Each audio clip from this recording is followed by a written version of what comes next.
Vê se está gravando ainda. O que é enfermagem perioperatória? Enfermagem perioperatória engloba os cuidados com o paciente antes, durante e depois de um procedimento cirúrgico. Então, os cuidados e avaliação desse paciente são essenciais para que os resultados previstos naquela cirurgia possam ser alcançados sem intercorrências. Olá, eu sou a Marci e se você gostou desse assunto, fique até o final. Já deixe o seu like e compartilhe esse vídeo com os seus colegas e nos grupos de WhatsApp e me ajude a espalhar esse conhecimento. Mas antes de começar, olha só esse moletom personalizado que a loja criou. Nós da Enfermagem Florence estamos em parceria com a Loja, que é a marca de camisetas e moletons mais extraordinária da internet. As melhores estampas com preço baixo, promoções e de muita qualidade. Esse moletom aqui é o Heróis e Guerreiros e você pode adquirir o seu através do link que vou deixar nos cards e na descrição desse vídeo. A enfermagem perioperatória pode ser dividida nas seguintes fases. Fase pré-operatória começa no momento em que a equipe médica decide pelo procedimento cirúrgico até a chegada do paciente no centro cirúrgico. Fase intraoperatória é o momento que o paciente entra no centro cirúrgico até quando chega na sala de recuperação da anestesia, chamada Sala de Recuperação Pós-Anestésica ou SR. Fase pós-operatória, desde a chegada do paciente na sala de recuperação até o seu encaminhamento para o quarto, incluindo os dias até sua alta e a avaliação após a alta hospitalar. Tipos de cirurgia.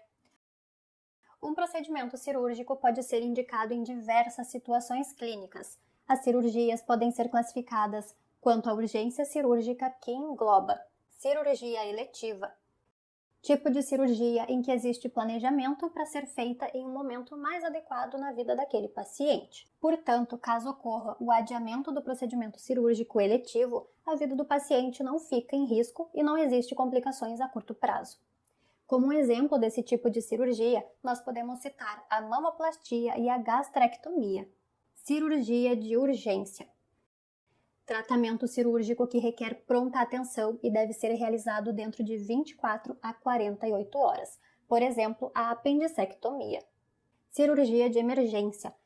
Tratamento cirúrgico que requer atenção imediata por se tratar de uma situação crítica. Por exemplo, a cirurgia de ferimento por arma de fogo em região precordial e hematoma subdural. As cirurgias podem ser classificadas de acordo com a finalidade do tratamento cirúrgico. Cirurgia curativa. O objetivo é extirpar ou corrigir a causa da doença, devolvendo a saúde do paciente. Nesse caso, é necessário às vezes a retirada parcial ou total de algum órgão. Esse tipo de cirurgia tem uma significação menos otimista quando se trata de câncer. Nesse caso, a operação curativa é aquela que permite uma sobrevida de alguns anos. Um exemplo é a apendicectomia. Cirurgia paliativa. Tem a finalidade de atenuar ou buscar uma alternativa para aliviar o mal, mas não cura a doença. Um exemplo é a gastrostomia. Cirurgia diagnóstica.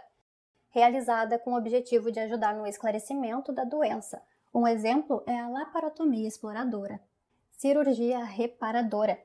Reconstitui artificialmente uma parte do corpo lesada por enfermidade ou traumatismo. Um exemplo é o enxerto de pele em pacientes queimados. Cirurgia reconstrutora, cosmética ou plástica.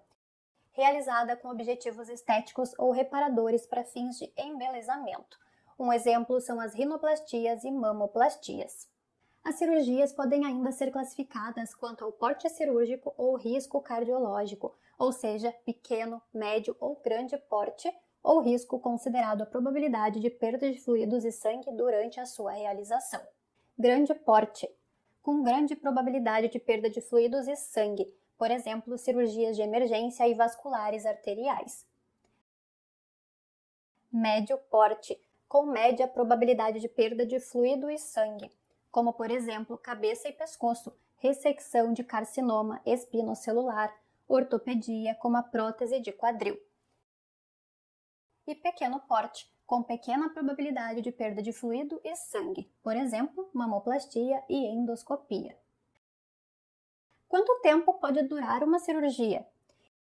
Em relação ao tempo de duração, as cirurgias ainda podem ser classificadas quanto a porte 1, com tempo de duração de até 2 horas, como por exemplo a rinoplastia.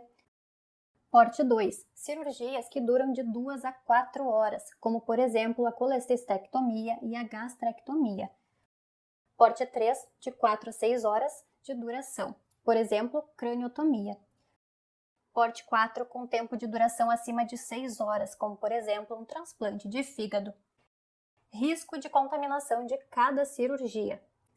Cirurgia limpa, eletiva, primariamente fechada, sem a presença de dreno não traumática, realizadas em tecidos estéreis ou passíveis de descontaminação na ausência de processo infeccioso e inflamatório local. Cirurgias em que não ocorrem penetrações nos tratos digestivo, respiratório e urinário, como por exemplo a mamoplastia.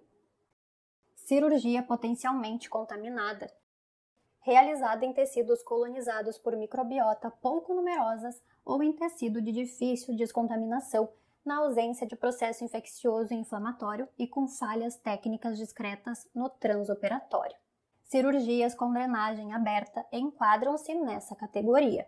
Ocorre a penetração nos tratos digestivo, respiratório ou urinário sem contaminação significativa, como por exemplo a colecistectomia com colangiografia. Cirurgia contaminada. Cirurgia realizada em tecidos abertos e recentemente traumatizados, colonizados por microbiota bacteriana abundante, de descontaminação difícil ou impossível, bem como todas aquelas em que tenha ocorrido falha técnica grosseira, na ausência de supuração local, presença de inflamação aguda na incisão e cicatrização de segunda intenção ou grande contaminação a partir do tubo digestivo. Obstrução biliar ou urinária também se inclui nessa categoria, como por exemplo, hemicolectomia. Cirurgia infectada. São todas as intervenções cirúrgicas realizadas em qualquer tecido ou órgão em presença de processo infeccioso, supuração local, tecido necrótico, corpos estranhos e feridas de origem suja, como por exemplo cirurgias de reto e ânus com secreção purulenta. A importância da segurança ao paciente na enfermagem pré-operatória. A segurança e o bem-estar dos pacientes são fatores importantes e essenciais na enfermagem pré-operatória. Afinal, pacientes que se submeterão a procedimentos cirúrgicos estão mais propensos a desenvolver infecções ou ainda comprometimento de outros sistemas causados por posicionamento.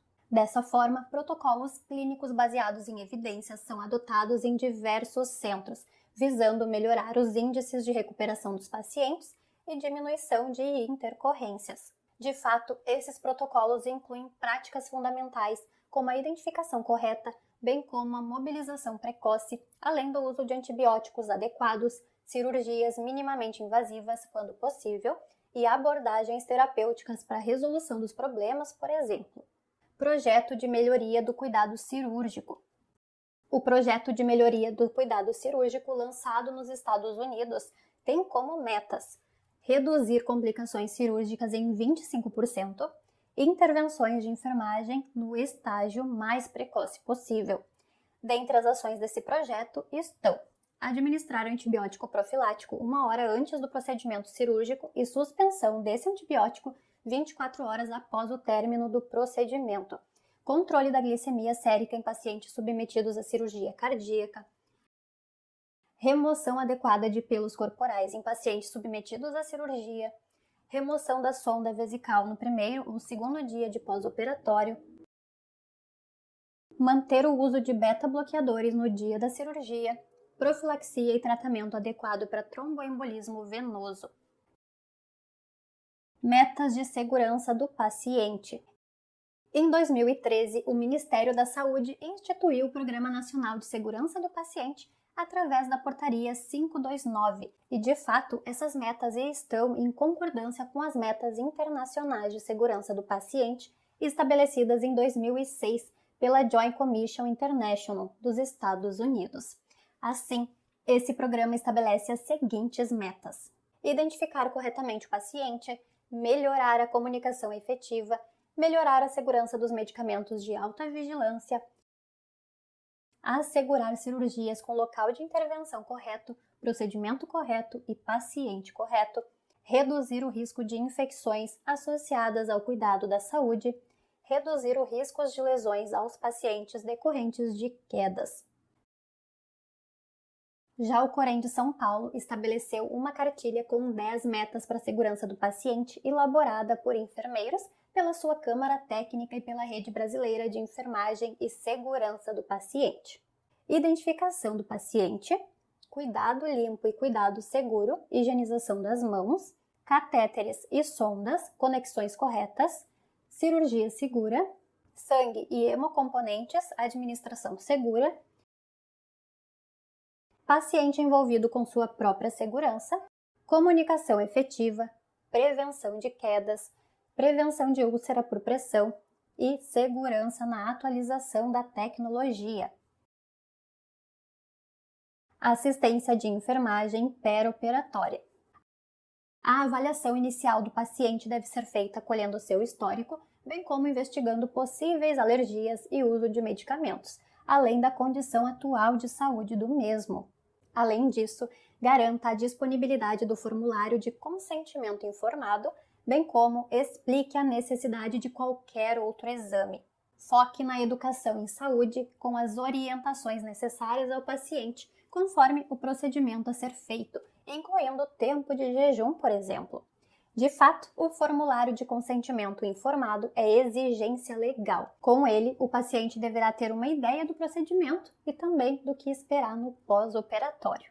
Fatores de risco para procedimentos cirúrgicos: obesidade, nutrição inadequada, desequilíbrio hidroeletrolítico, doença cardiovascular, diabetes mellitus, alcoolismo, doença pulmonar ou das vias respiratórias, pacientes que usam medicações. Portanto, em todos esses casos, o paciente deve ser avaliado e o máximo de cuidado deve ser tomado, em função do maior risco de complicações intra- ou pós-operatória em todos esses casos. Se você quer aprofundar o seu conhecimento nesse assunto, eu recomendo como fonte de estudos o livro Práticas de Enfermagem. Esse livro aqui eu recebi do Grupo GEM, maior grupo editorial do país, no segmento de publicações e conteúdos científicos, técnicos e profissionais. Vou deixar o link do livro nos cards e na descrição desse vídeo. Até o próximo vídeo. Tchau!